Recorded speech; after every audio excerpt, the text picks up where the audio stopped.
If you've ever wondered how we apply color to glass, we're going to see this process right now. We have Danny coming over with solid black color, and then we have our featured artist here today, Sean O'Neill, taking that blob of glass and placing it right on top of the bubble. We're actually going to push that color nice and evenly around our bubble so we can create a color layer. And this is how we'll add color to our glass. By creating a thin layer of color, then sandwiching it in between clear layers, we will be able to magnify that underlaying color and it'll look solid, although we now know it is just a thin layer.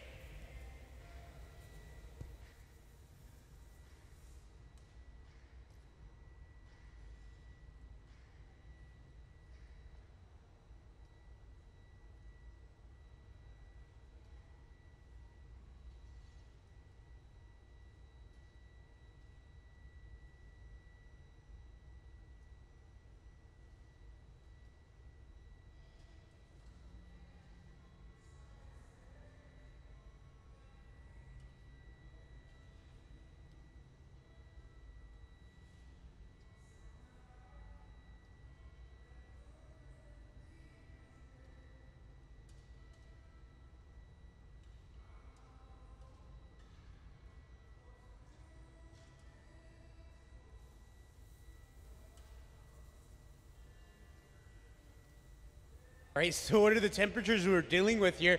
I do want to really quickly hit on those. The glory hole that we're entering is approximately 2300 degrees, so it's extremely hot.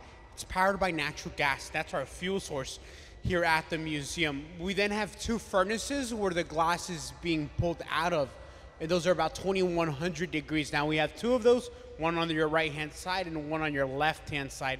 These are 2100 degrees, are about the same temperature as molten lava. The temperatures do vary. Down here where we're preheating the glass, about 1000 degrees Fahrenheit. This also makes a great pizza oven. If we brought one of those, we can definitely heat one of those up.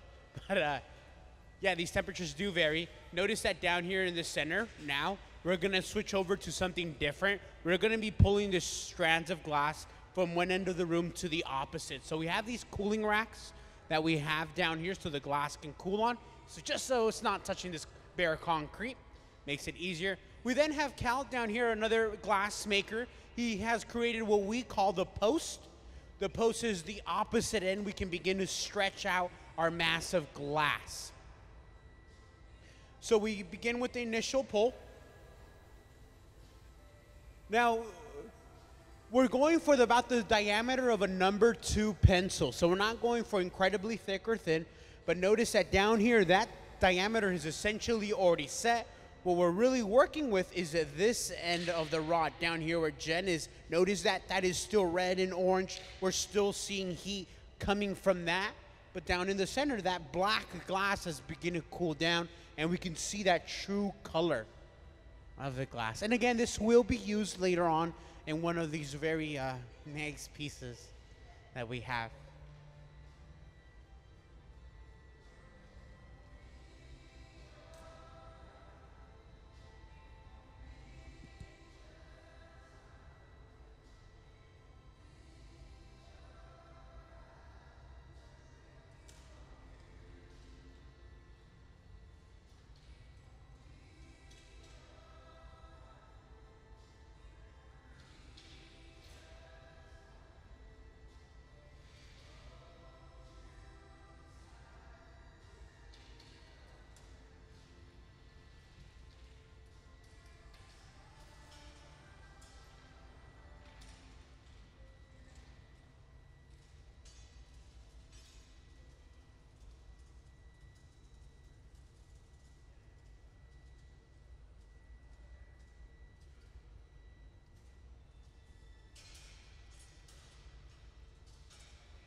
Look at that, how fantastic. We are gonna continue to pull these masses of glass throughout the day also, just so we all understand. These will be used later on in the process here at the Museum of Glass. So we're just gonna have to wait till Sean kind of puts these together. But later on, they will be bundled up, joined together.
Now, earlier I had mentioned on the project that we're doing that we were going to case the very backside in a very decorative pattern.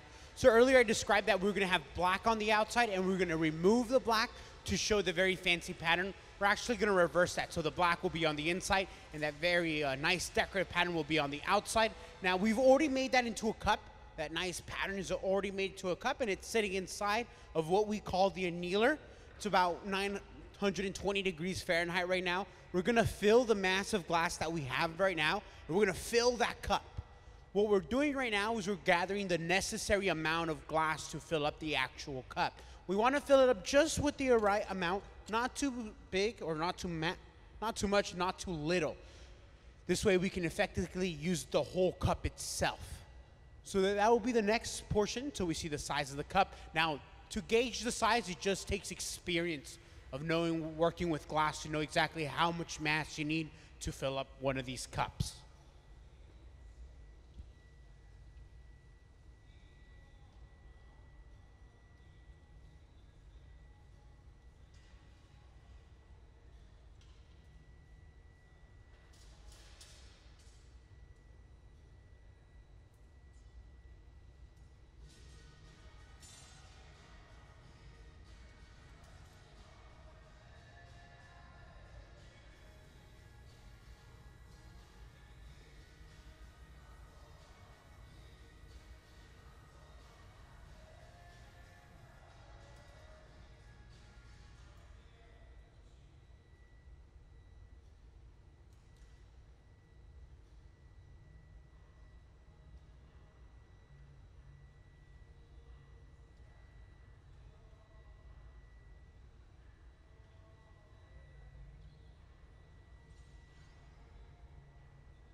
So that bowl of glass that we saw earlier, if you're wondering how it began. We can see that down on the right-hand side. So Jenna is going to repeat that process, and notice the starting point. It's just a mass of what we call canes of glass. These canes of glass have been bundled up. We use some wire to keep them together. And so when we pull this cane, you'll notice that it's a bunch of little lines that I'm put together. So that's what we're going to be focusing on here. Right now, essentially, we're going to be making this mass of glass fit the cup. If you have any questions, we're just going to sit back. But again, if you're wondering what's going on, please feel free to ask me.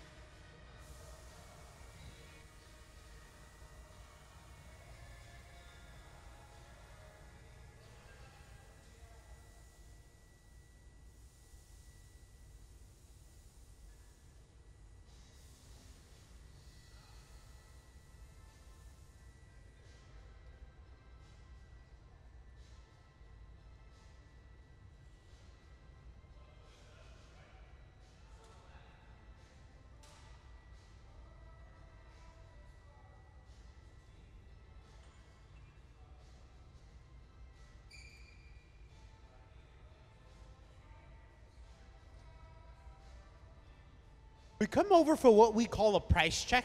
That's just eyeballing, seeing what more do we need. So you can see Sean has gone back. When we take another decorative layer on or another hot mass of glass on the top, it is just so essentially will stick to the cup on contact. So we're going to take another layer of hot molten glass right now, and that layer is going to allow it to stick to the cup on contact.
If you're joining, well, if you're joining us here today, welcome to the Museum of Glass.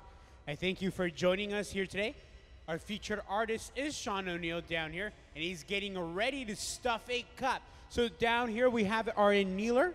It is currently about 1,000 degrees. We're gonna bring it up to 1,100 degrees right now, where we're getting ready to stuff our hot black glass into a nice color cup that's nicely decorated. You notice all the line work. Now this is just an example, but we have one of these cups sitting inside of that garage right now, preheating up.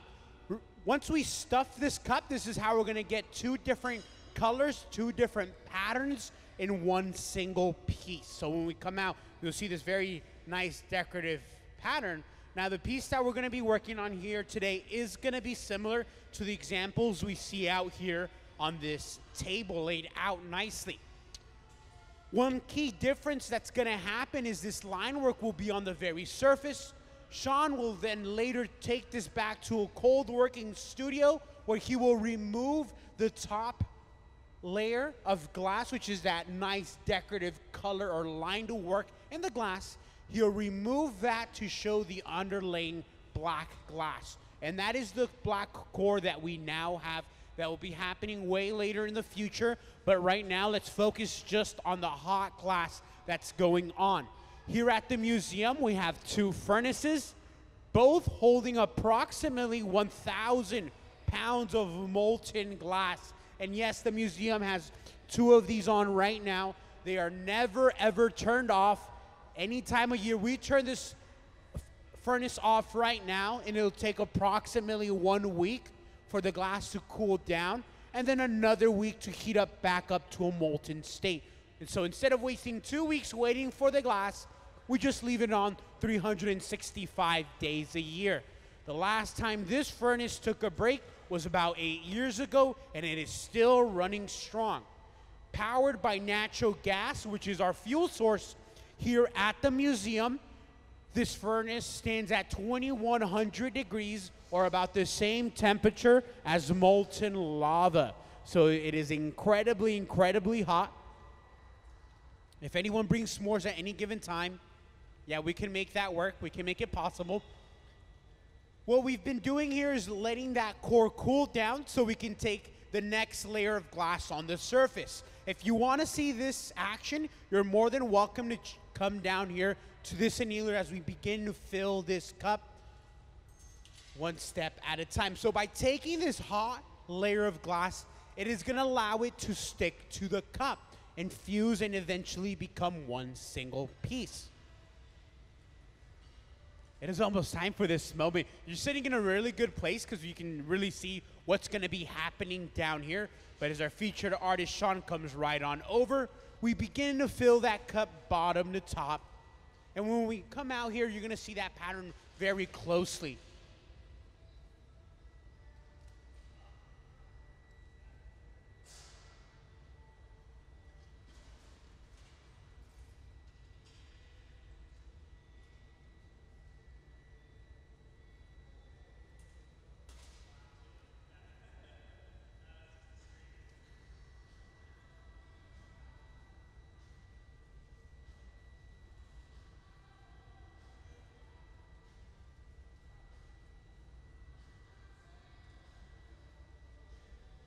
So now that we have that decorative or that really nice pattern on the very outside, we're going to go ahead and fuse everything back together by rolling back and forth on the steel table.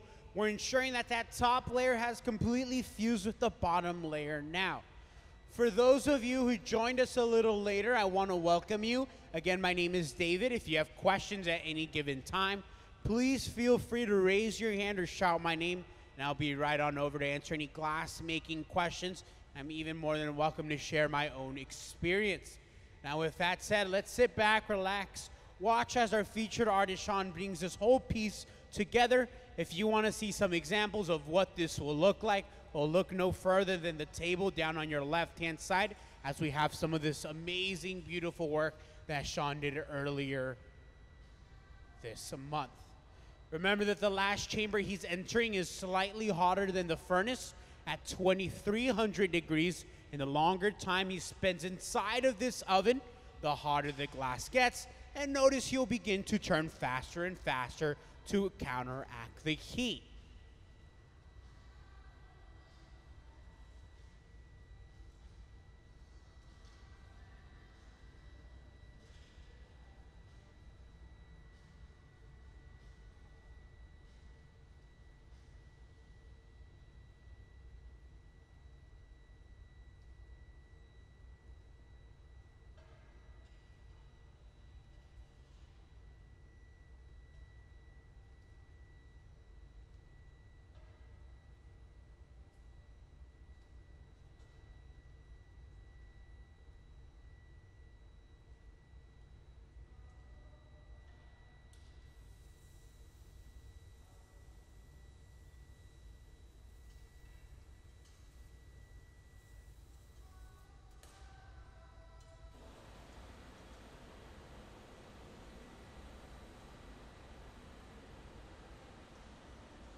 Well, there is a few things that are going to be going on once again through this hot shop floor. Now, as we continue to expand the bubble of our vessel down in the center, down on the right-hand side, we're going to be moving on to a different project. Now, earlier, we started off the day by pulling these long strands of glass that you see on the hot shop floor. Now, we're going to lay out these wooden, essentially ladders, out on the hot shop floor, which are cooling racks. The massive glass that Jen down here on your right-hand side has been working on is the massive glass that we're gonna stretch from one end of the room to the opposite. So we start off by attaching it to what we call the post, just the opposite end of stretching the massive glass. Once the initial pull has been completed, we will then hand them off and really begin to walk this massive glass so we have an even thickness throughout our whole piece. Now, at that same time of that, remember, this is going to be used later on in the process. As we jump back into the center, our featured artist, Sean, is really hard at work at creating what we call the constriction or the break-off point of our vessel. So if you're wondering how it will be broken free, we're seeing that process happen now. We use the blades of the tool called the jacks. It's kind of the Swiss Army of glass making. There's so many different ways we can use this tool, but as you see, Sean is squeezing down both blades to create the crevice. That crevice is where we will add a few drops of water, which will stress the glass out and cause it to crack off in that area. And look at all this teamwork. Look at all this going on. We are now blowing through the blowpipe, expanding the bubble which we have. And now that we have an initial shape of the vessel, there's still a lot of shaping to be done, but we've already created that body, the neck, and the break-off, a very simple form of our vessel. We will go back and essentially clean it up and get the desired vessel.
Using a pair of cork paddles, we can begin to squish our vessel shape.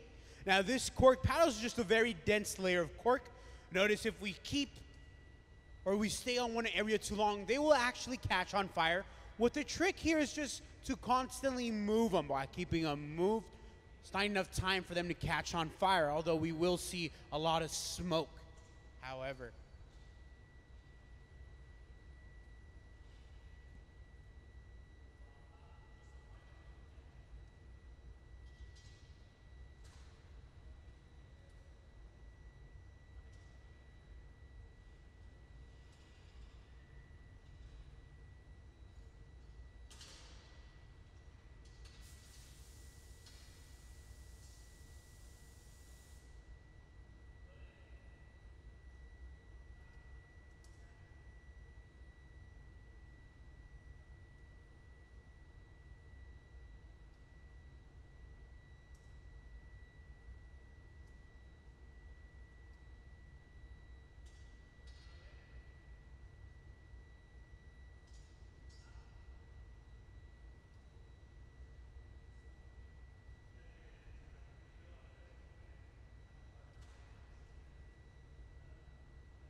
Now that we have the desired shape, we will create a small flat site so our piece can stand on, but later on we will be attaching a new rod called the punty. So here shortly, once we create that flat side, that flat base, we'll go ahead and move on by transferring it to a different rod and begin to work on the opposite end. Now notice when the glass gets hot, it turns red and orange, and that's not the true color we're seeing, rather the heat distorting the true color of the glass, but typically that is a good way to view the hotness of the glass or where the heat is located.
Well, another glass maker brings over the punty. It's a new rod. Remember that this handle is only temporary, which means it will need to break later on in the process, just not while we're working on it. So with the small window to be brought over, we create yet another constriction, yet a break-off point where we will add a little bit of water to break it free. Now to break this piece free, all we will use is a few drops of water in the crevice that we made earlier, this constriction.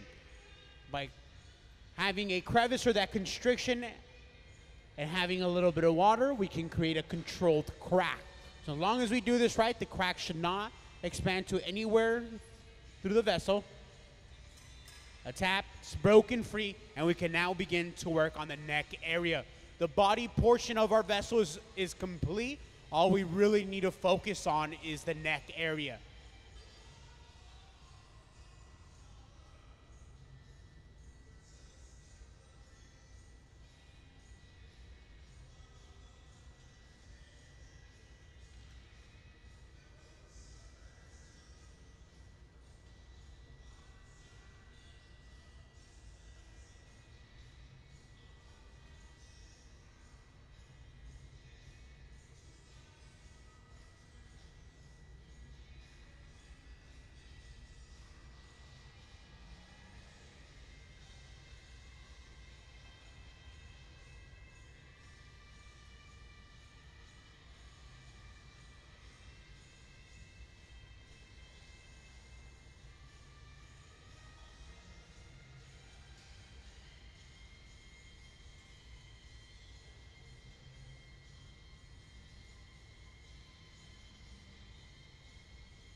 So we use these wooden blocks you see around here. Now these are corks, a very dense layer of cork we can use to give the initial shape. Notice that right now, although the glass is black and that's the true color, when it gets hot, it looks red and orange. And that is just the heat distorting the true color of the glass. Its true color is black, but a good way to see where the heat is at is by gauging that red and orange. Now, it is radiating a lot of heat, so we have Danny down here holding two wooden paddles. She is shielding from the heat that the glass radiates off.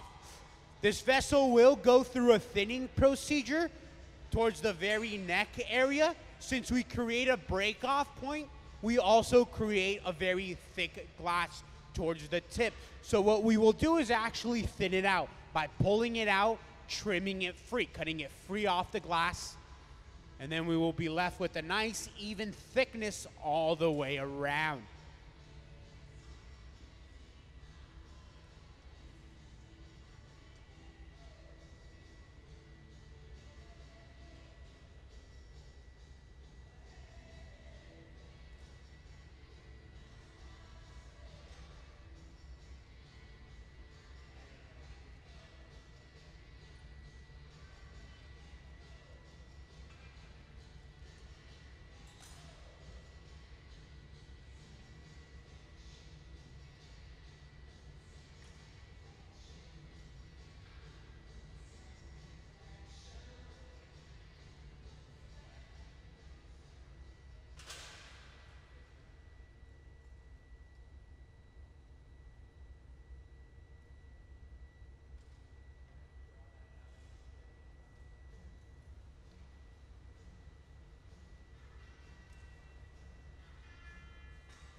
Welcome to the Museum of Glass. Thank you for joining us. If you have any questions, my name is David.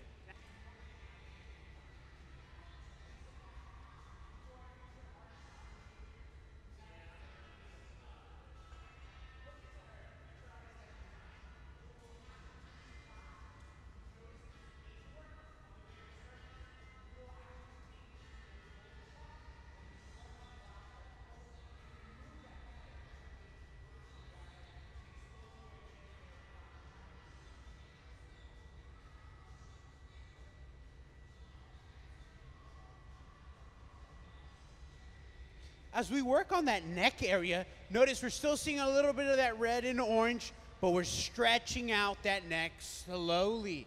That way we can have a very similar to the ones we see out on our table.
Now that we remove that thick glass on the very bottom, unfortunately any glass that ends up on the ground will not be recycled due to its color content. That black glass, if we place it back into our furnace, can spread throughout our 1,000 pounds of hot molten glass. Now, the glass that does end up on the ground eventually gets swept up, thrown to the back of the museum where it will be recycled for a different project.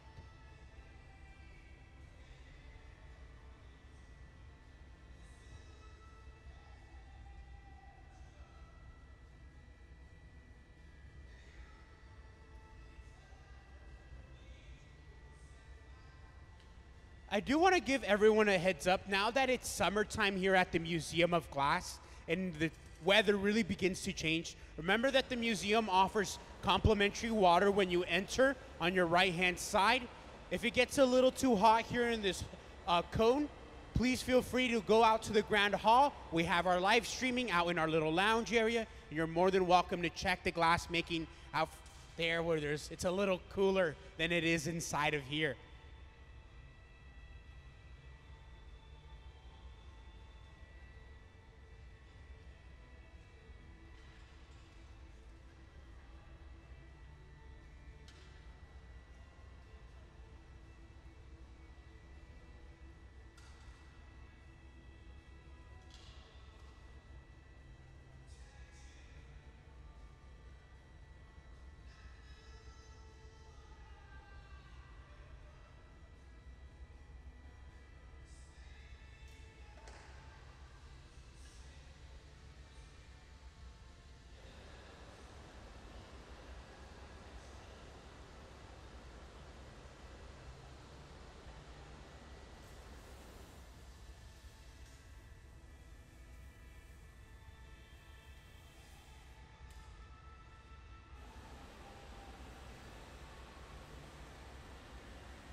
As we continue this live glass making demonstration, do we have any questions from our audience?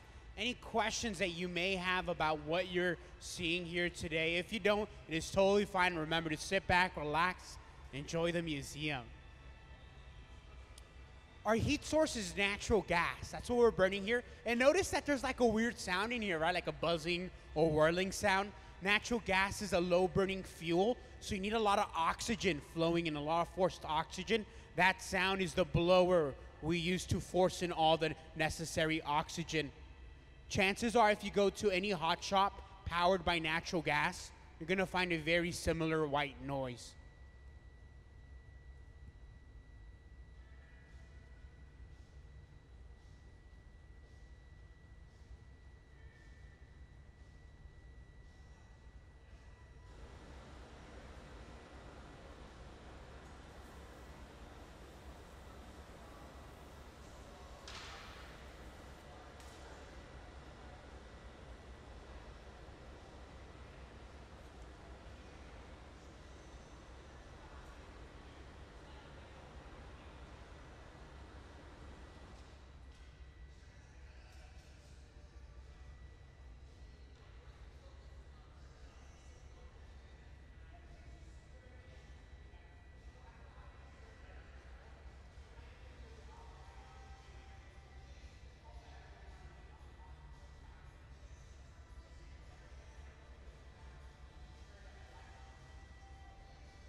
So can you overwork the glass? Yes, it is possible. The tool that we're using, we slide on some beeswax to prevent any scratching that might be going on.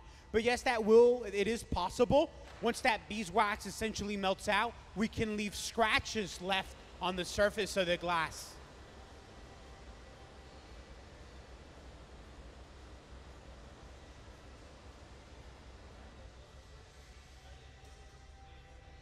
Why do we blowtorch the very base? Well, that back part where the puntee is located, that's gonna be the coldest part of our glass right now, just because it's absorbing less heat. So if this piece is gonna crack from any point, it's gonna be from that very back portion. So we're always ensuring to go back with the torch and ensure that it's an adequate temperature, not below 900 degrees where there's a chance of it cracking.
As we continue to manipulate essentially that very top portion, that neck area, down in the center we have these cooling racks. they're ladders on which we can lay glass to slowly cool down. So Jen down here is gonna go ahead and begin to stretch out a mass of glass that will stretch from one end of the room to the opposite. Now to do this, we have this post. This is the opposite end of glass that we will use to pull this mass.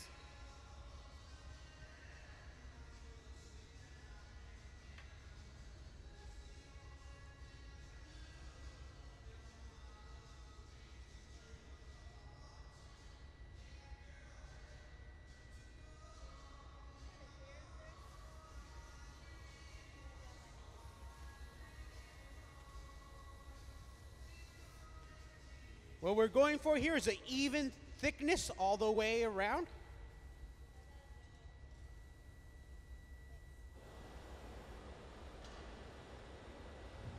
Now that we have that initial pull, we will begin to stretch out.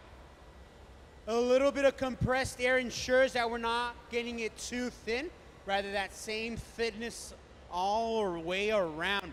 Now this massive glass will be cut up later on and will be used later through our featured artist Sean O'Neill's residency.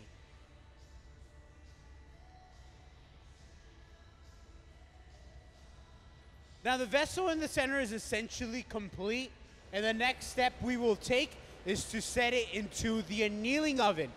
The annealing oven is the oven that will slowly bring the glass back to room temperature. This annealing oven is sitting on your right-hand side and has the green number 4. It is currently sitting at 920 degrees, and it will be the home of our vessel and everything we create for the next 24 hours. Unfortunately, if we leave it out here, it'll get too cold too fast. It can break, crack, and even explode. Now to prevent it, we will slowly bring it back down. So we're taking these small last heats. Danny here has suited up in a heat protective layer with Kevlar gloves, the same things firemen wear.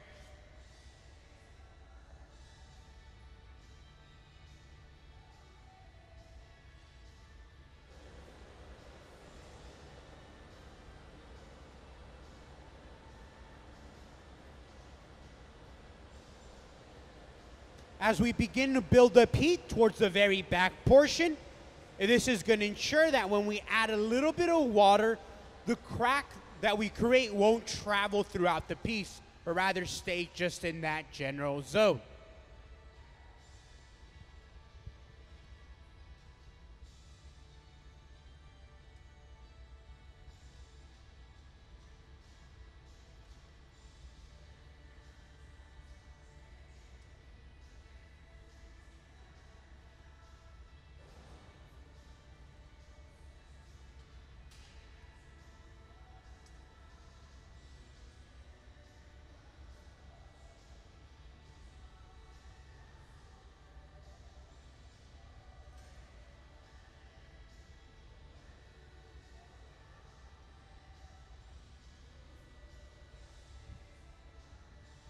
Few drops of water, a grab, a tap, the piece is broken free and on its way to the annealer. And just like that, we complete the first vessel of the day. Let's give our featured artist, Sean O'Neill, a round of applause.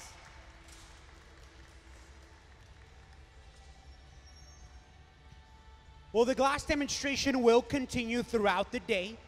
So remember, you're more than welcome to stop in here at any given time. We will be blowing glass until 5 o'clock, besides our middle lunch break that we have around 1 to 2 o'clock. Besides then, you're more than welcome to check out the hot shop at any given time as we continue today's demonstration. Thank you so much for joining us. Yes, so the 2 furnaces we have here will never ever be turned off. So they've been running for about 8 years straight, non-stop. If we turn them off right now, they'll take approximately a 1 week to cool down, and then another week to heat up back up to about 2100 degrees. Instead of wasting 2 weeks, we will just leave them on 365 days a year. which is just quite incredible. We always get asked about the gas bill. I'm too shy to ask that. I'm too scared. It's going to break my dream, so I've never asked that question. I probably never will also. But notice, typically after the piece is complete, the first thing that happens is communication. And this is what teamwork is all about, and this is what glassmaking is all about. Understanding your ideas and presenting them to the people around you. This piece is just going to get better and better every time we make it. We are going to be moving on to a different vessel shape, however, but it's all about communication. And you can always stay in touch with us here at the Museum of Glass through all our forms of social media, everything from Facebook to Twitter and Instagram, and everything you see on the top screen is a live stream through our YouTube channel and also our very own website. Again, the Museum of Glass is heating up during these summer hours. It does get quite hot in here. If you feel a little dizzy, please feel free. We have water right as you enter the museum on the right-hand side. And if you still feel a little nauseous but want to see the glass making, please, you can check it out in our ground hall. We have a lounge area where we have our live stream, so you can sit back, relax in a cooler state if you'd like, and still be with us here at the museum.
So we're gonna be working on this very fancy pattern here very shortly. It's sitting on this kiln shelf that we have here.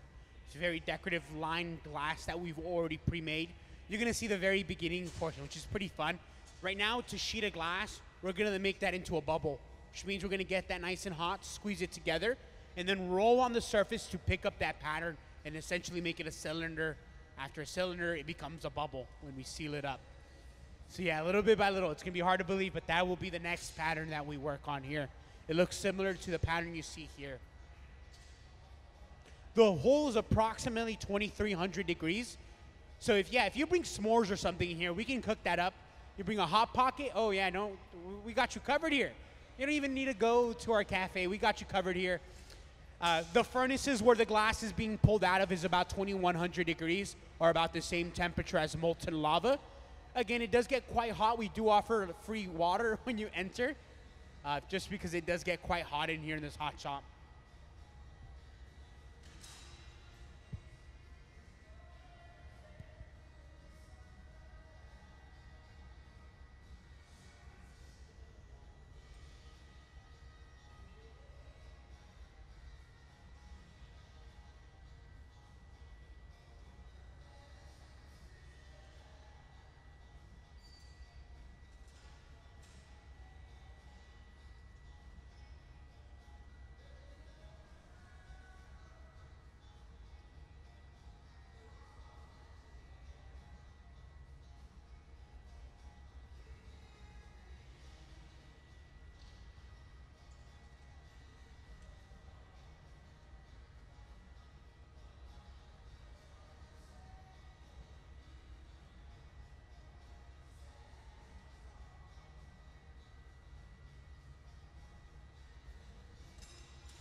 So as the glass makers begin essentially seal up any holes that there may be, again, our featured artist here today is Sean O'Neill, working down in the center of the hot shop. Now notice there is a hierarchy going on in the hot shop, but Sean is in charge of it all, ensuring that this whole piece will stay together. Now, Sean will be here at the museum every Monday and Tuesday till July 3rd. Now, to kind of give you an idea of what his work looks like, on our top screen, we are going to show you some of his wonderful artwork currently here. And we are going to focus on this idea, but also expanding on it. To create pattern, typically Sean will go into a cold shop, a place where we use grinding wheels. Centuries-old glass carving techniques are used to show the pattern on the glass. Now, instead of doing that in the cold shop, Sean has decided to make the pattern here in the hot shop by using different patterns like cane or Merinia. Very nice decorative way of adding some of the pattern. So Sean is going to be using some of those techniques to furthermore his work you see on the top screen.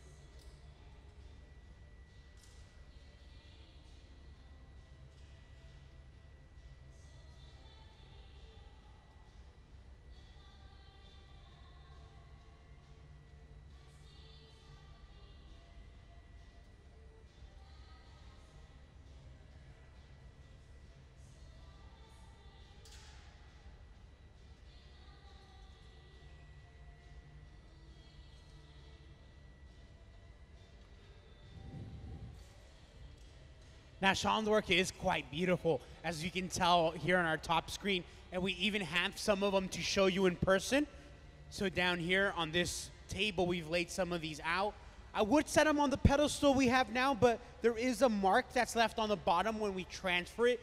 Sean will actually take this back to a studio, to the co-working studio, and remove this little mark that's left on the glass, so you won't even be able to tell that that was a handle at one point.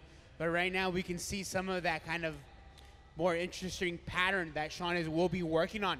Typically they're just black and he'll take it to a studio and create the pattern, but this time around decided to make the pattern here in the hot shop.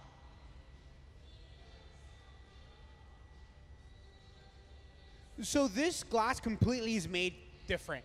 We start off with a fundamental different massive glass. This is actually being made down on the right-hand side. So we see Jen down there. She's going to be stretching a massive glass, by the way. It's going to stretch from one end of the room to the opposite. And so we have these cooling racks down here, a place where the glass can slowly cool down without touching the bare concrete. Then it can get all dirty. Let's just keep it clean. We'll lay it on some natural wood.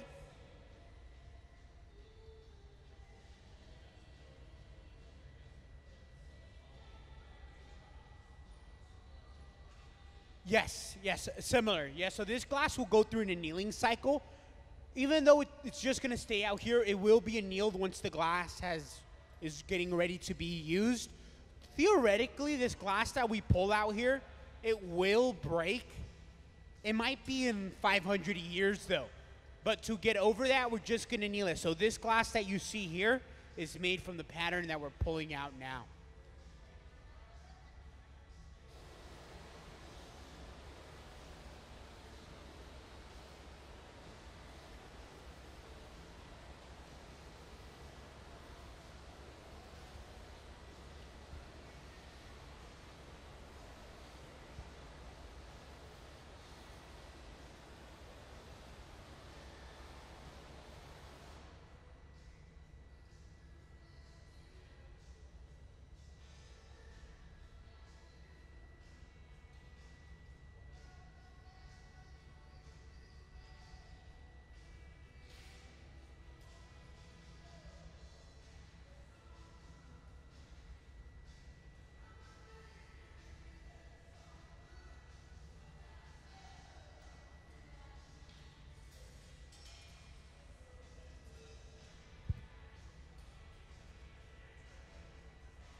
That's a great question. So what we have here is called a Sofietto.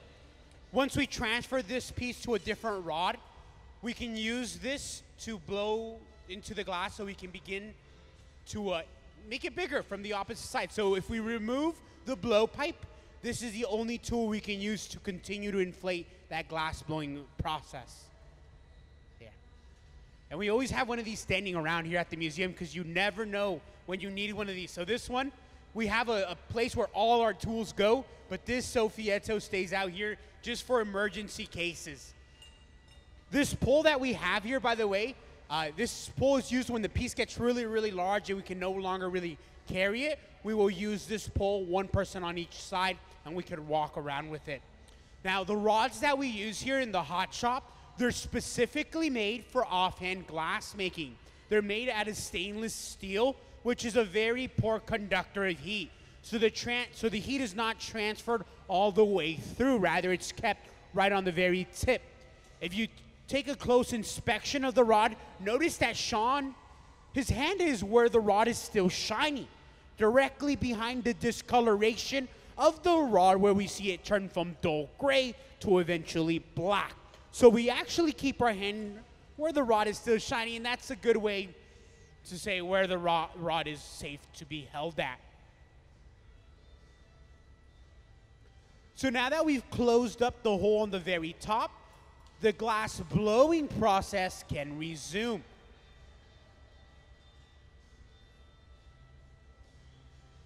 Thank you so much for joining us.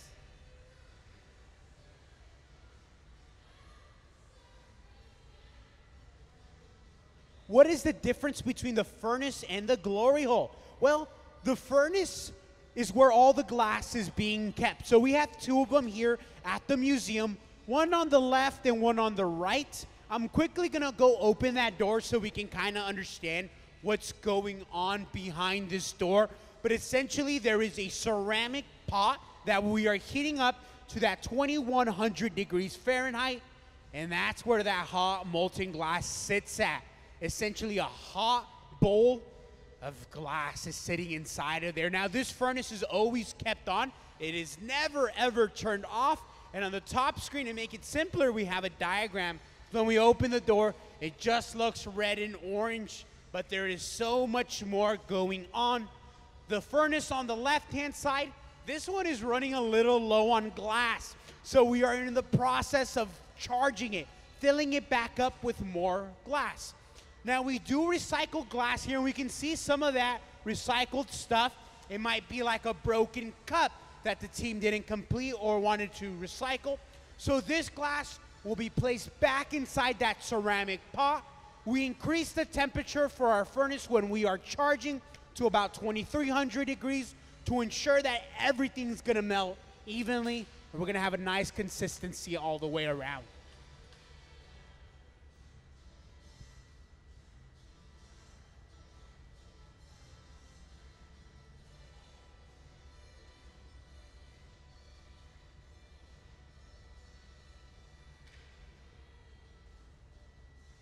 The future of this cup, or this core that you see down here, is to be made into a cup. So that is our goal here at the museum. Now this massive glass will be transformed into a cup that we will use later on.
If you want to stay in contact with our featured artist, Sean O'Neill, on our top screen, we do have his website, his Instagram where he can be followed, and also his different studios or different places you can view some of his artwork, like the Vetri Gallery.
For those of you who are just joining us, welcome to the Museum of Glass. We thank you for joining us. I do want to give everyone a heads up. Now that summer is here, it does get quite hot here at the museum. Now we offer complimentary water when you enter the museum on your right-hand side.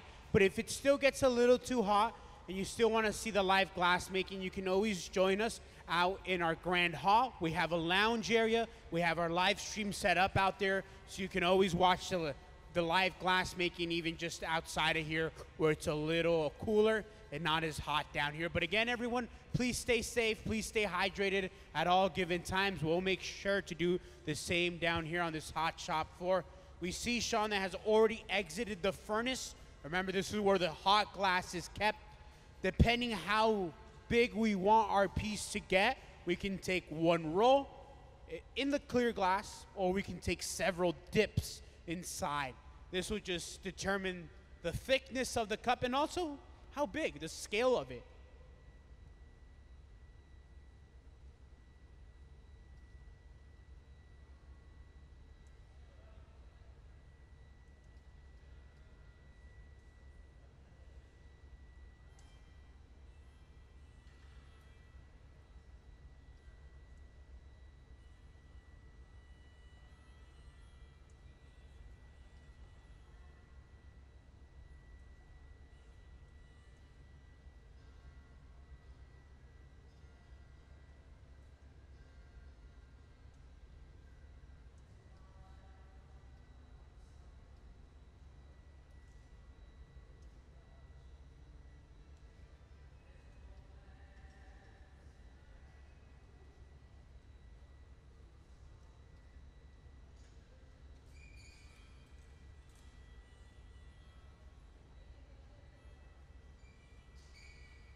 We are going to be stuffing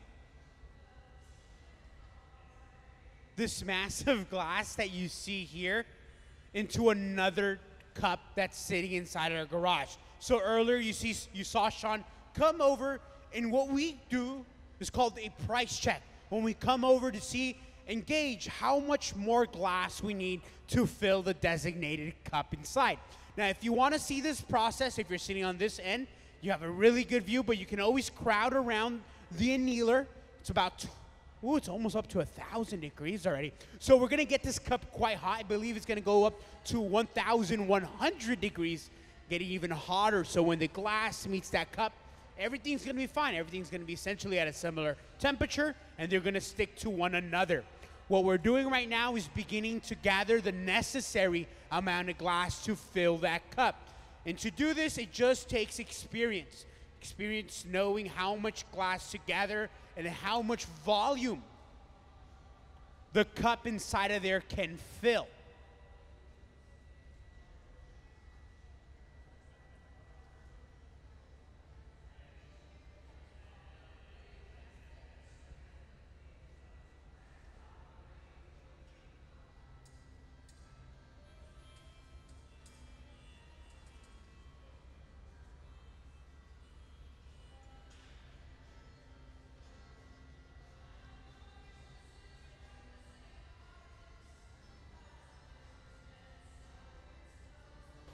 One of the shaping tools we use here on the hot shop floor is a wet pad and newspaper. There is nothing special about the newspaper we burn here at the Museum of Glass. Now, although any old newspaper will do, we are pretty picky here at the museum. We only burn the Wall Street Journal, and that is our preferred newspaper. If you have some of that stuff in your home and have no idea how to get rid of it, we'll bring it down here to the Museum of Glass.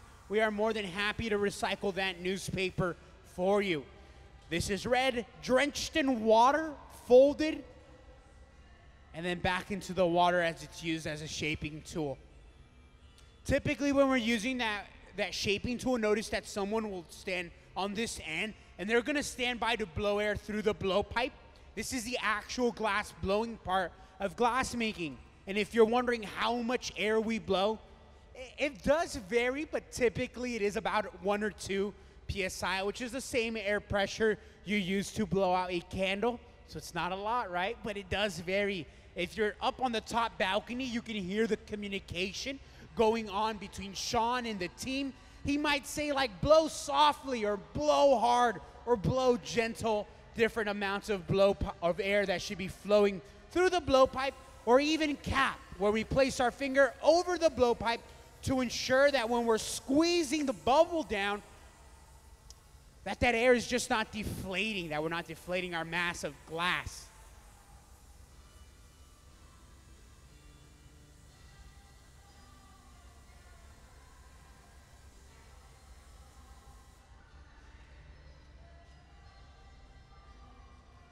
And we go back for yet another price check. You see where we are at this time around.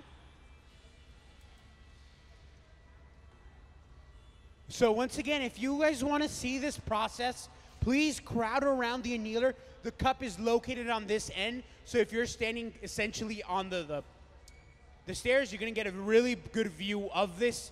Again, we're going to get ready to do that. Before we go ahead and do that, however, we're going to let that core cool down. By letting the core cool down, we're giving ourselves the ability to gather more glass, but also just maintain more control of it. That cold core will suck the heat out any glass that is added to the surface, which in theory should cool down the core and make it easier and smoother for this process.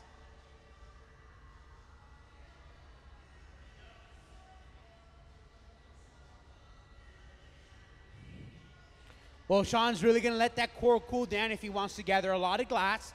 But another key step we will do is add a little bit of water into our furnace. By adding water, we can essentially eliminate the air bubbles that are on the very surface. That way our piece won't have a bubble in it.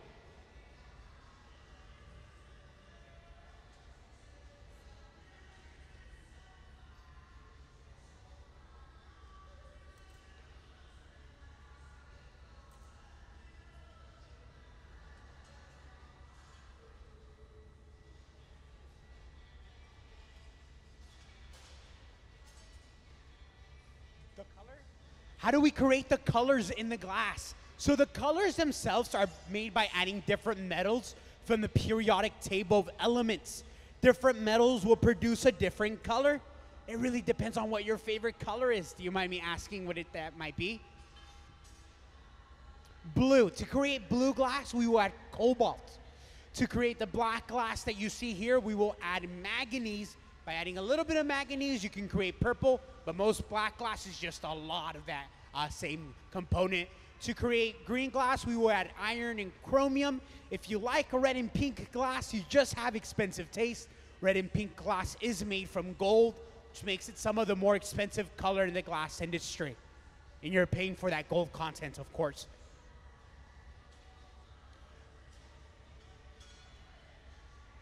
How will we apply the how would we apply the color? So the color comes to us in this bar form. This is what we're purchasing from our glass manufacturer. I don't know if you can tell, but this is a kind of like a watermelon green, transparent. You can see it very from when you kind of see it on the light. But this is how the color is added.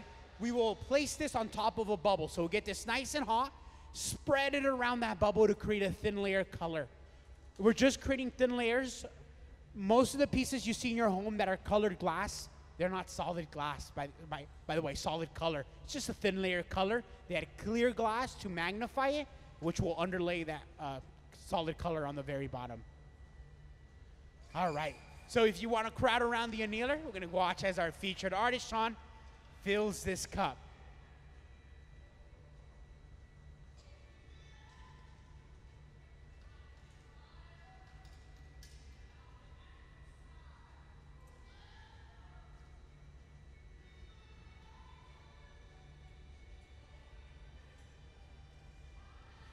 Now, what makes this difficult of stuffing a cup?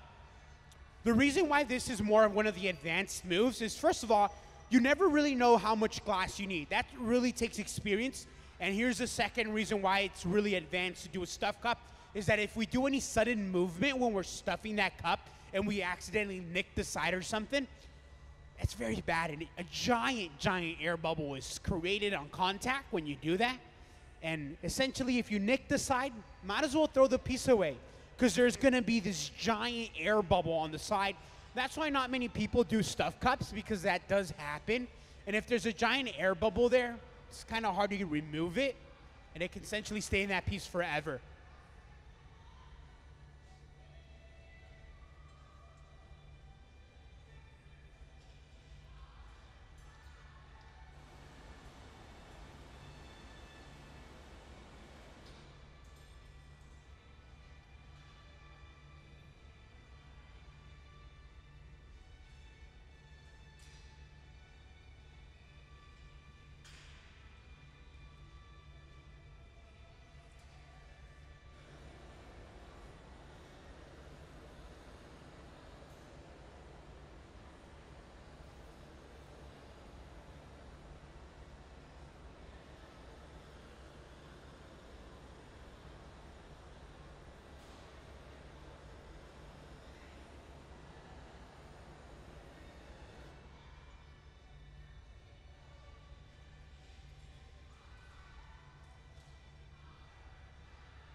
To ensure that this cup and the massive glasses fused together, we're rolling back and forth on the marver.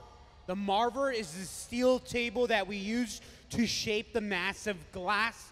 Now, the reason we call this a marver table is because back in the olden day, they used to use a solid slab of marble. And that's where we get that name marver from. Nowadays, however, it's been switched over to the steel counterpart that does the same thing of cooling down the glass, but without the price of marble.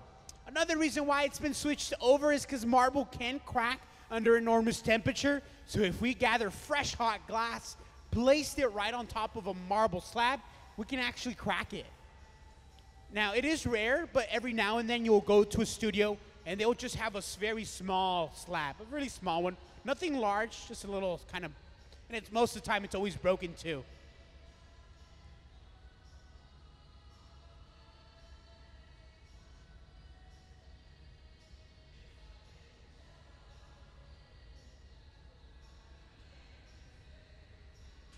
How long will we be working on this piece?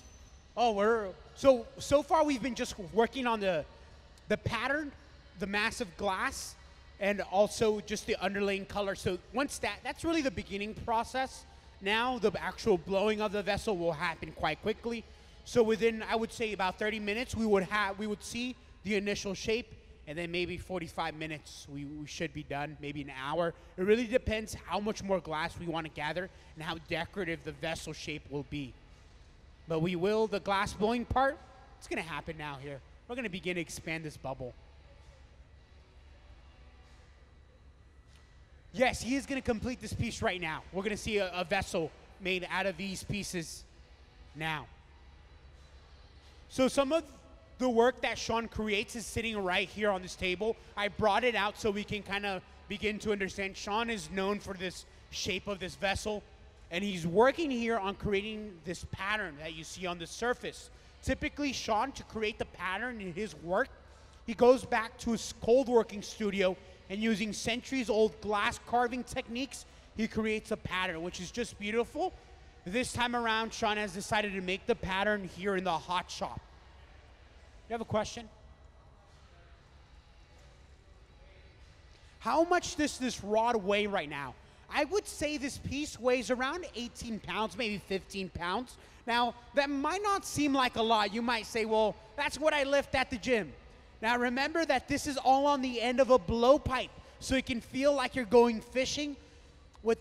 With two bowling balls on the end of that fishing rod is what it feels like, not to mention the fatigue that begins to happen as you work with this massive glass.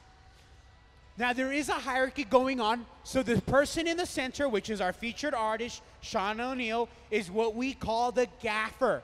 The gaffer is the person in charge, and he or she will always sit at the center of the hot shop. That is the boss. We then have the pull turner. The pull turner's job is to give the adequate heat that the gaffer has asked. Our pull turner here today will be Cal, down here in the black. Notice that he'll be taking a lot of these heats that we see. Then we have the first assistant, which is Bobby down here, and he's blowing through the blowpipe. I don't want to disturb him. He's blowing air through that rod.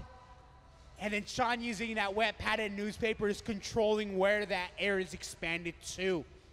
When we blow air, it's always going to take the path of least resistance, which means it's always going to blow where it's hotter. Where it's hotter, that is where the air will expand towards.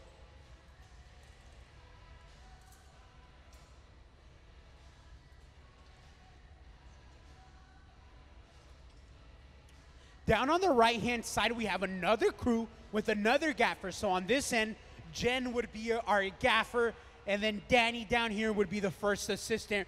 Her job is to bring any materials that we might need. But notice that we've been asked to bring over a punty. This is a basic cup that we will use later on. So we saw that stuffing down here. We're going to repeat that process with the cup that we make here on the right-hand side, but on a later date.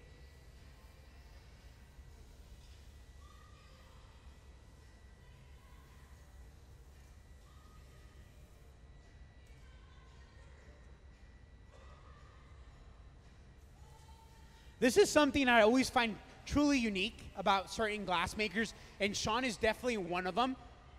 Glass making is made for right-handed people.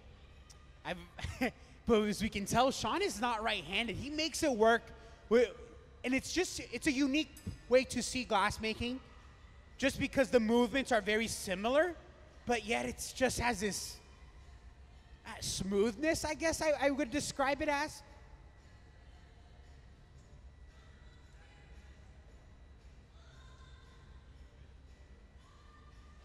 There's not too many left-handed glass makers in the glass industry, by the way. I'm sure there's way more than the amount that I know, but I only know two, and Sean is one of them.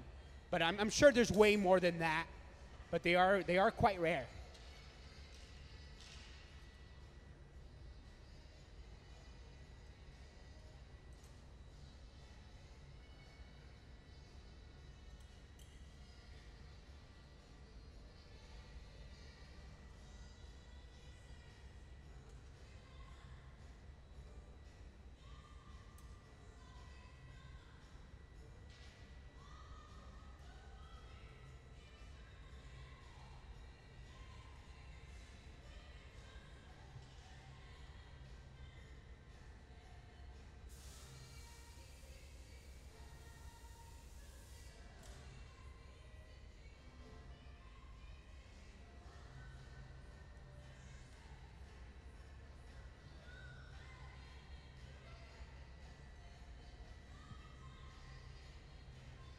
Oh man, and look at that teamwork. Now this is what glassblowing is really all about. It's communicating with your team so you're on the same page, and it looks like they are. Now Cal, the pole turner, what he's doing right now is a very important step, but he's continuing to put downwards pressure on the rod. That way, Sean, our featured artist, can let go of that rod at any given time and be sure that that rod is still going to be turning back and forth, which is one of the most important rules of glass making. If we stop turning at any given time, this piece will begin to follow the laws of gravity and fall down to the piece, and eventually it ends up on the ground.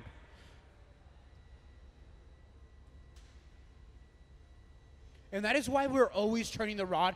And we always get asked, why don't we wear any gloves, any protective layers? And the reason is, for this size, it will actually become more of a nuisance. It will distract us more than it will help us out. When you're first learning to work with glass, one of the most difficult learning curves is turning the rod. To everyone down here, it's second nature. They don't need to think about it anymore. But when you're first starting off, it can be so hard to learn just because your hands naturally need to do it without you thinking about it.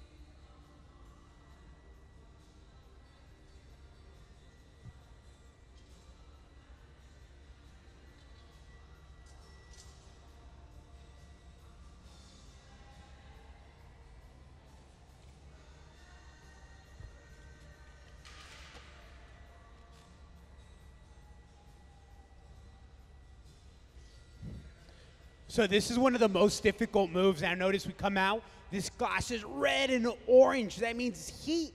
It's extremely hot, and we need to get it really hot in order to create the constriction, which will be the break-off point.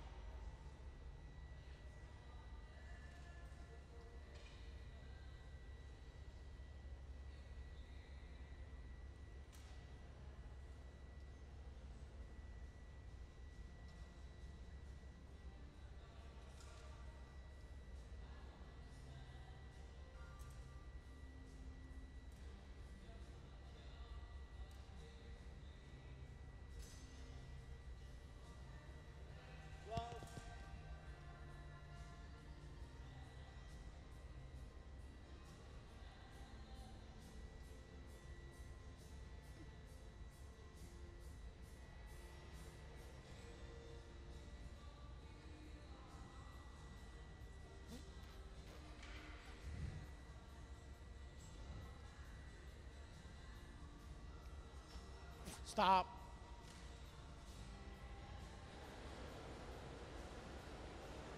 Blow.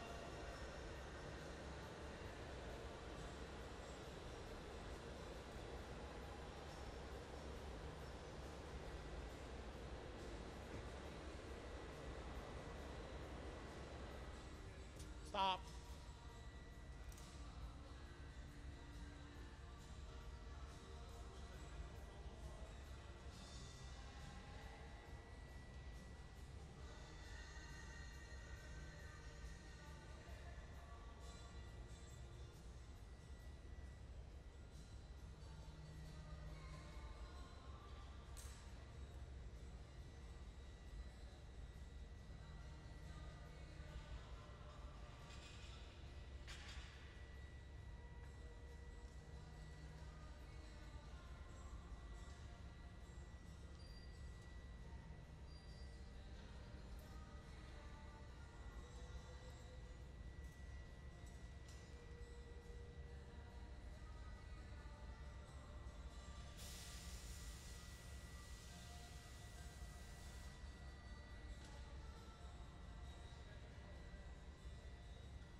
For the next step, we are going to go ahead and squish our bubble using a pair of cork paddles. Now, this is a very dense layer of cork that we can use to essentially create any flat shape we might want.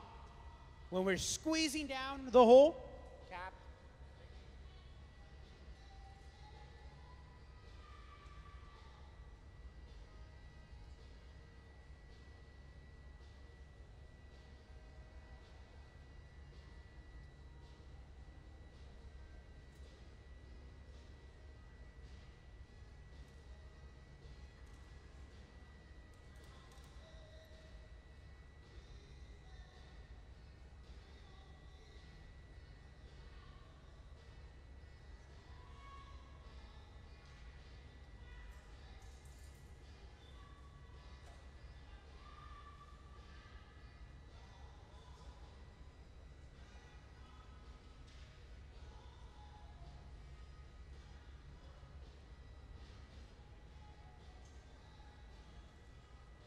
Well, as long as we keep the corks moving, they shouldn't catch on fire, although you will see a lot of smoke coming from here.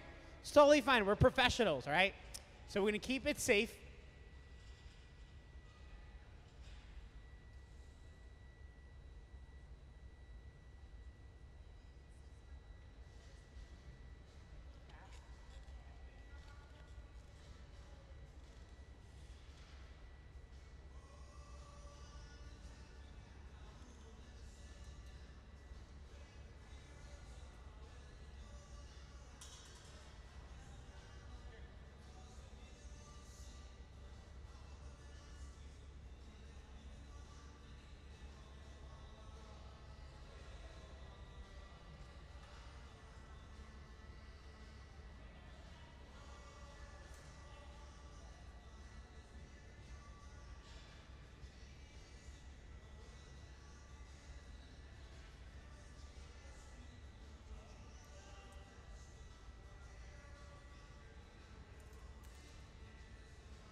Now down on the right-hand side, we have completed a cup.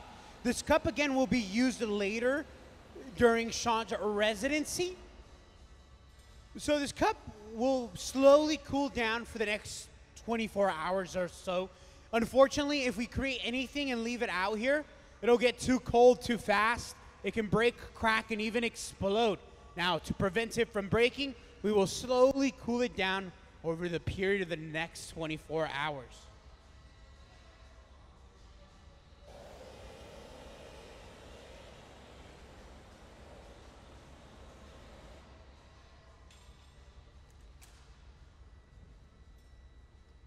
To break it free, all we need is a touch of the cold tools, a droplet of water on the very end of the punty, and then a tap. The piece is broken free and on its way to the annealer. This cup might be used later today, by the way. It looks like it's going to be set into this annealer where we will use it for the next piece, I guess. It's going to be quite amazing. You can see the start to the finish. We did a very similar process for the cup you see here today that we use now, but essentially the beginning process of one of these vessels. Who chooses the music? Yeah, typically the gaffer would choose the music. Sometimes every now and then I'll choose the music. If they don't like it, they're more than welcome to change it at any time. But music is always important to glassblowing. I mean, you need good music. Every hot shop you will ever go to, chances are 9 out of 10 times, you're gonna have a really good stereo system. And I think we have a pretty nice one here at the museum also. When the museum's empty, sometimes karaoke does go on down here.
If you're wondering where the glass is being pulled out of, well, we're seeing that done by our featured artist, Sean, down here. He's entered the furnace. He's set the rod inside of the hot crucible that we're heating up. And we can see Danny doing that same process. Sitting behind this door, we have a crucible holding approximately 1,000 pounds of molten glass. Essentially, it is sitting in a ceramic pot where we can gather that glass up. And remember, it's always ready to go. That furnace has not been turned off in the past 8 years. And it's always getting charged or filled up with more glass. The glass that we use here at the museum is specifically formulated for offhand glass making. And it looks like a little pellet. This is what we're charging our furnace with. The glass that we melt here is produced about 45 minutes north of Seattle from a company called Spectrum Glass Nugget. Currently, that is what we're melting. In the future, we will be switching over, but as of right now, this is what we're melting. We do know what ingredients they add to make this glass. We do know it's silica sand, the purest form of glass, soda ash, and lime used as a stabilizer in flux. However, we don't know the amount of each one.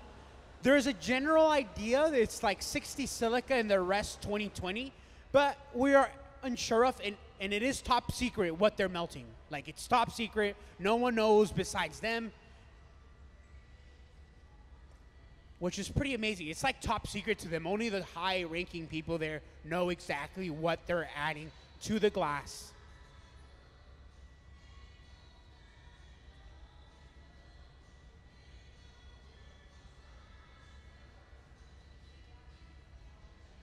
If there's 3 people working on one massive glass, who's the creator, who's the maker?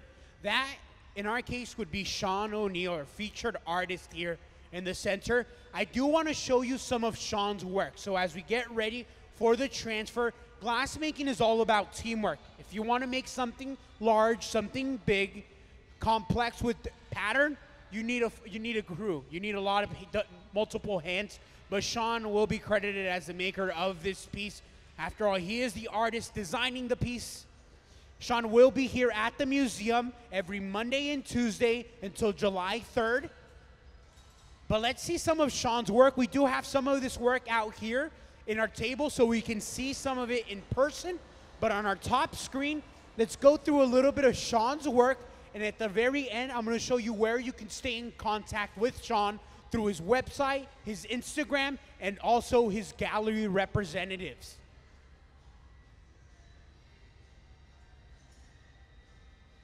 As you can see, the vessels on the top have this pattern that's made in the cold shop, a place where the glass can be worked on using centuries-old carving techniques.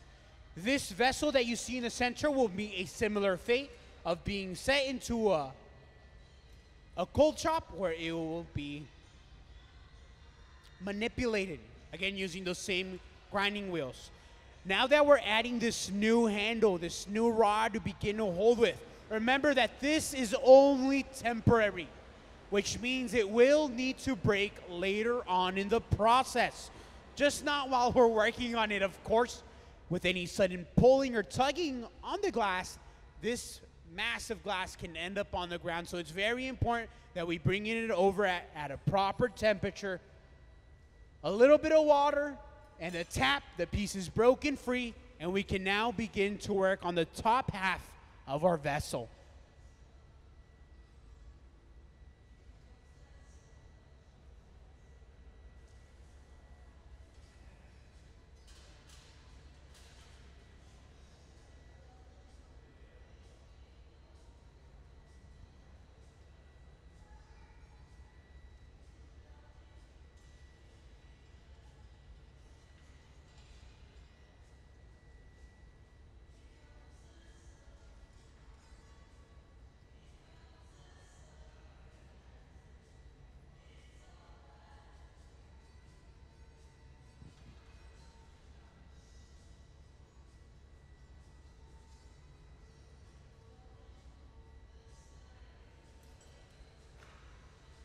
And here we can follow Sean through his Instagram, again, his very own website, where you see more of his work and in his gallery representatives.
the center as we continue this process.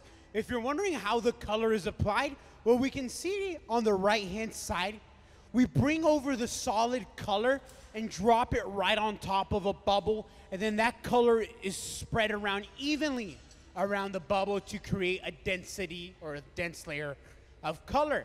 When we gather clear glass on the surface, it will magnify the underlaying color and make it look solid, although we now know that it's not solid.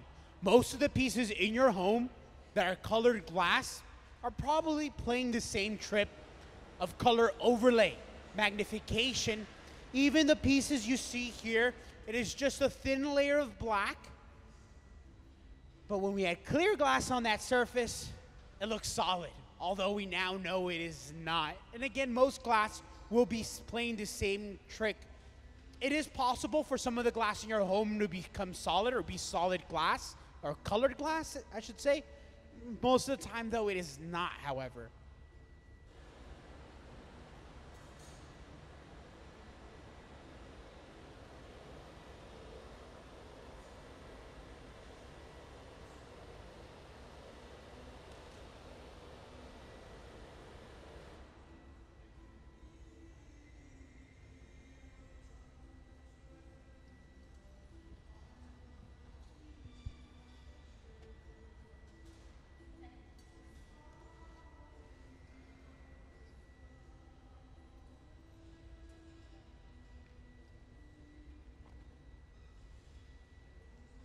I do want to give everyone a heads up. Once we are complete with today's morning demonstration at 1 o'clock, we're going to have one of our wonderful docents giving a tour of the museum. So if you want to have a tour led by one of our very knowledgeable docents, at 1 o'clock we will be giving one. You can meet her just outside of the donut right in the Grand Hall. I'll be giving another reminder as we get closer to 1 o'clock. But at that time, I believe we will also be taking a lunch break. So here in a few, once we're done with this demonstration, we will be moving on.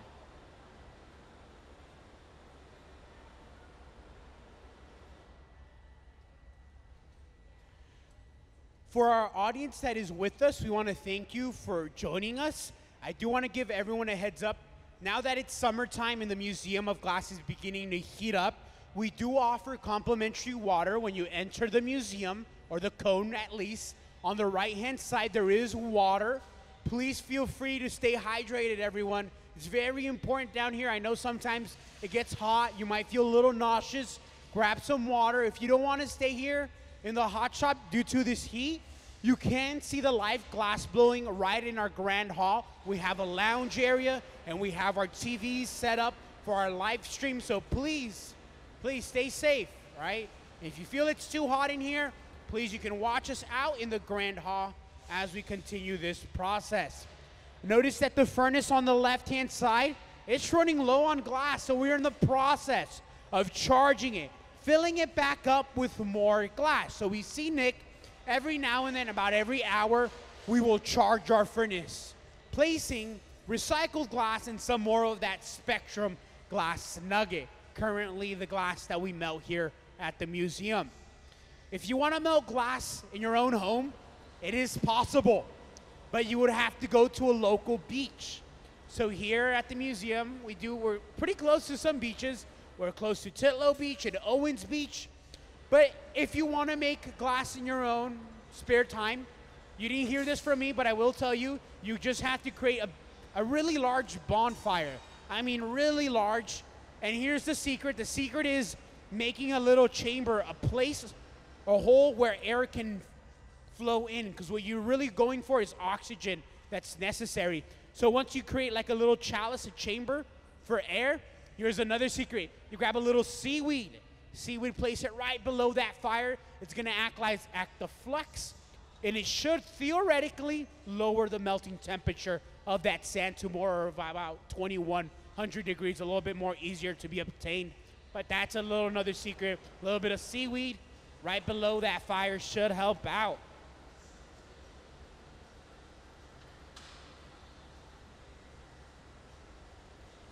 It's hard to believe, but the beginning process, or the process we see on the right-hand side, it's essentially how our bubble looked before we begin to shape. So if you're wondering what this massive glass looked like, look no further than this end. We can see Danny roaming around with that hot, massive glass.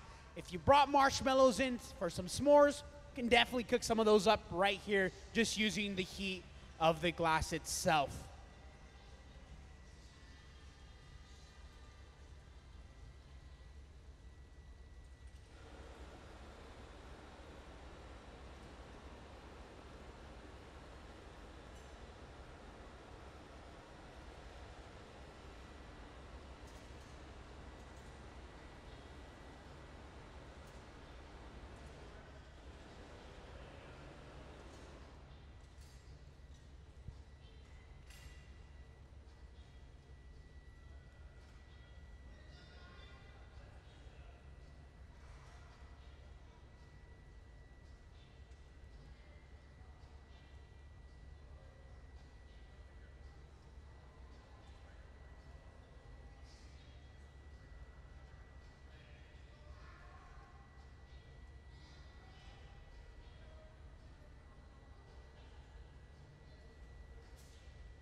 The process that you're seeing down on the right-hand side is very similar to how we started our piece.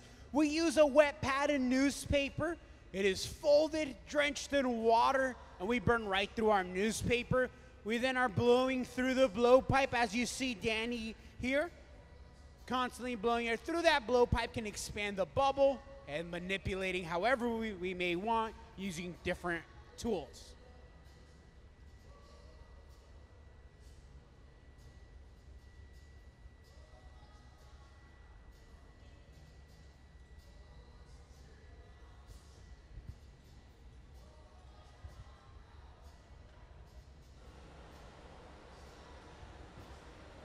So why did we cut off that little bit of glass on the tip?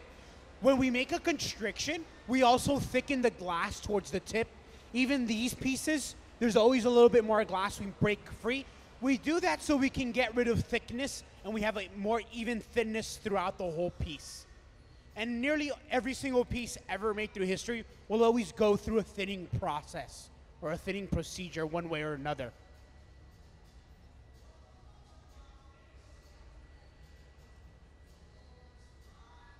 As we continue to watch the live glass making, I do recommend the top balcony. It is a great place to view the live glass making demonstration and also take any pictures or videos of the action going on.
Now that it's time to break our piece free, we will slowly cool it down for the next 24 hours. So this piece will be entering the annealer. The annealer is sitting on your right-hand side with the green number 4. It's currently sitting at 920 degrees, and it'll be the home of this vessel for the next day or so once again.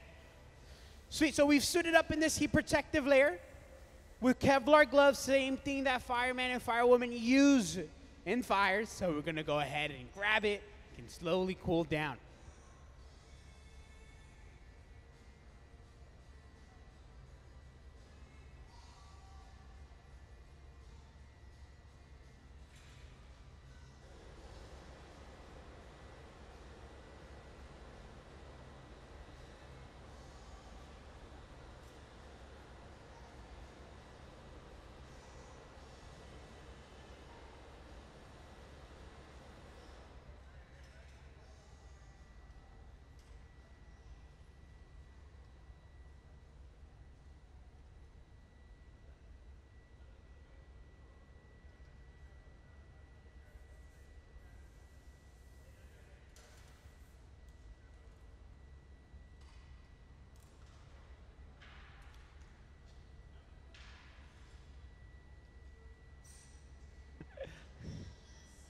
And just like that, we finish a completed vessel.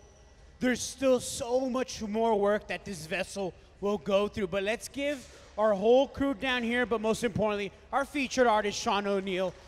He is going to be back here at the museum every Monday and Tuesday to July 3rd.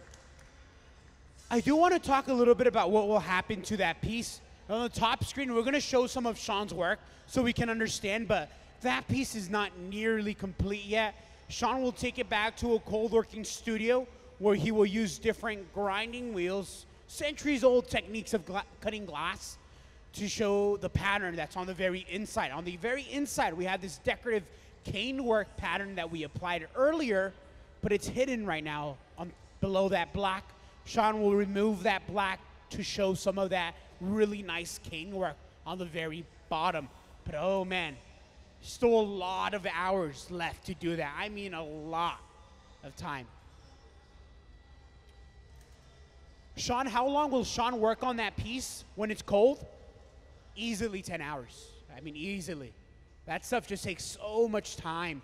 Grinding it and then bringing it up to a polish. Every wheel you use, you're using 4 additional wheels just to polish it. So it's a long process that will still happen after. Down on the right-hand side, notice that we're bringing over a transfer rod, a punty is what we call this. This way we can begin to work on the opposite end. All we use, just like last time, a few droplets of water, a tap, it is broken free. This cup is a little different, however, there is a white on the inside and then a black on the very outside.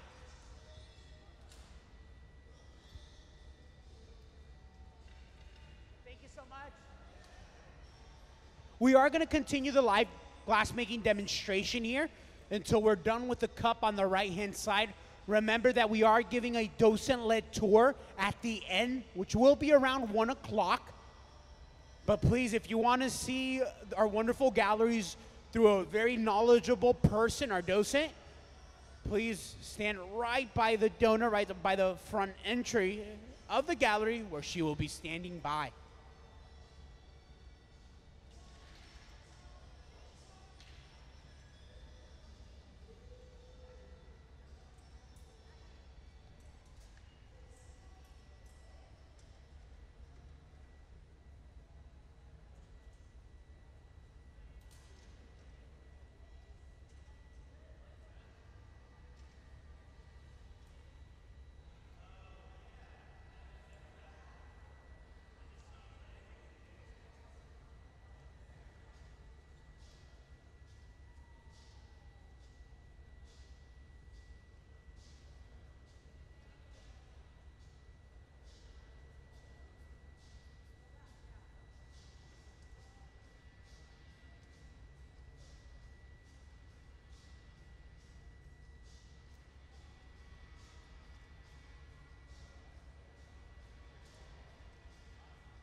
As we continue this live glass making demonstration, do you have any questions from our audience?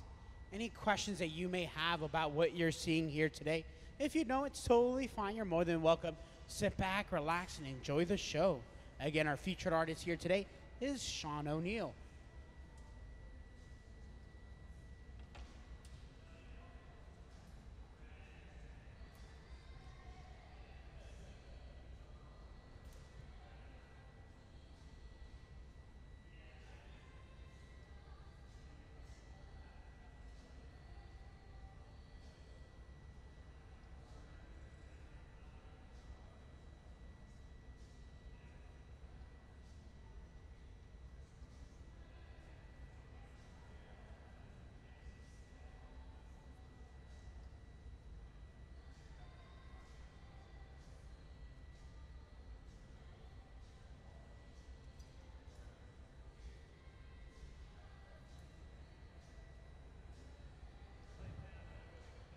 Down in the center, we're going to be working on pulling some cane. Notice how we brought over some white color. Now, all colors act differently, but the white that we're using acts like no other white or no other color. It's really stiff. We call this a Duro color. And that just means this color will not want to absorb any heat and does not want to retain or let go of any of that heat. To get it hot, you just need to stay in there for minutes on end to get it hot. And the reason why we use this cane is because the color it's because it gives us stability. This white glass won't move. So if we can make something extremely, extremely thin, thanks to that white glass that we have underneath it.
If you're wondering with the massive glass that we have, we're going to be stretching from one end of the room to the opposite. This is what we call cane. So we're going to be making some of this very fancy pattern here today. At that same time, notice on the right-hand side, we are finishing up our cup.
So for our audience still with us, you're gonna see some pretty awesome stuff right now. These ladders that we have around the hot shop are used as cooling racks. That way we can lay the glass on the ground without it touching the concrete, which then can get dirty. So we have these racks laying all around. Now Sean's gonna get this massive glass nice and hot. Another glass maker, Cal, down here, has created what we call the post.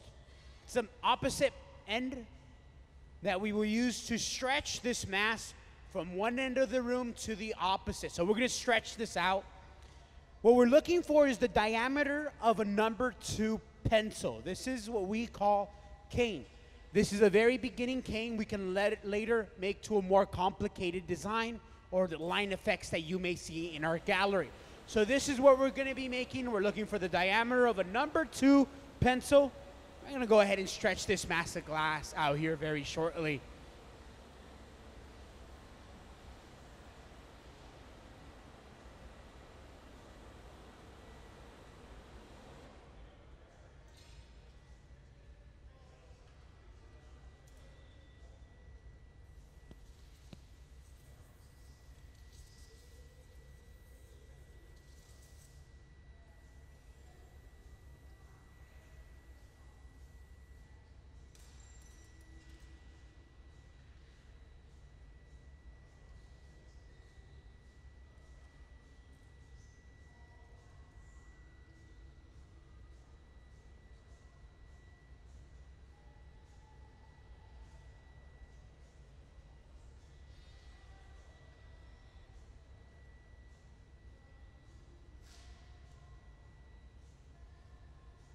All right, so here we go.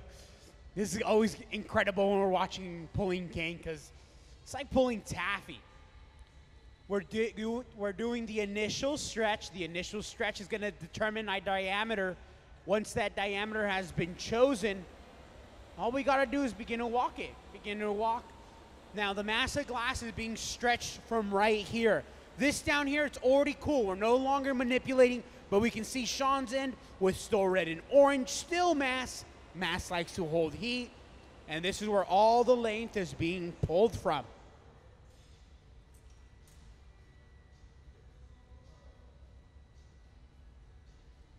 Nice pull.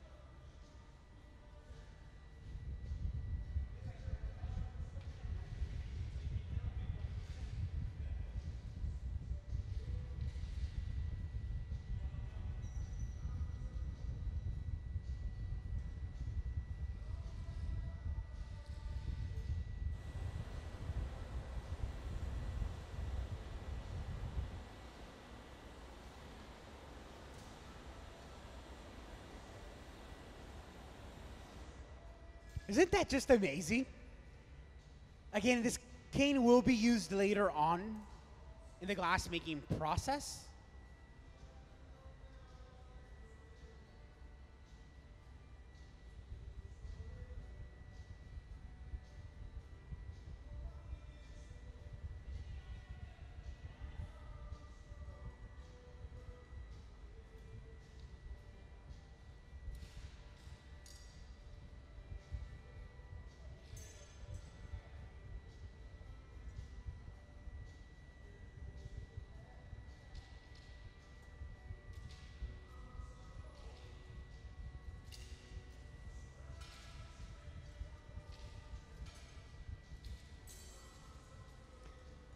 As those canes cool down, we will now set this cup.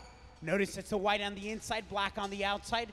We're gonna be using this cup later today also here at the museum. We will stuff hot glass inside of there. And oh man, it's been a wonderful morning here today. From everyone down here at the Museum of Glass Hot Shop floor, from all our staff here, we wanna thank you for joining us here today on this lovely summer morning, joining us here at the museum. We are gonna be taking our lunch break, so we are gonna be gone for a little bit over an hour. Remember that your pass is good for the entirety of the day, which means you can grab a lunch of your own from the local restaurants we have up here. So many to choose from since we are in the UW district. But again, we do want to thank you. We are going to be back here in about 1 hour. If you have any questions, right now is a good time. If not, we will be breaking off. Again, my name is David. Featured artist today was Sean O'Neill. And we will be back in a little bit over an hour.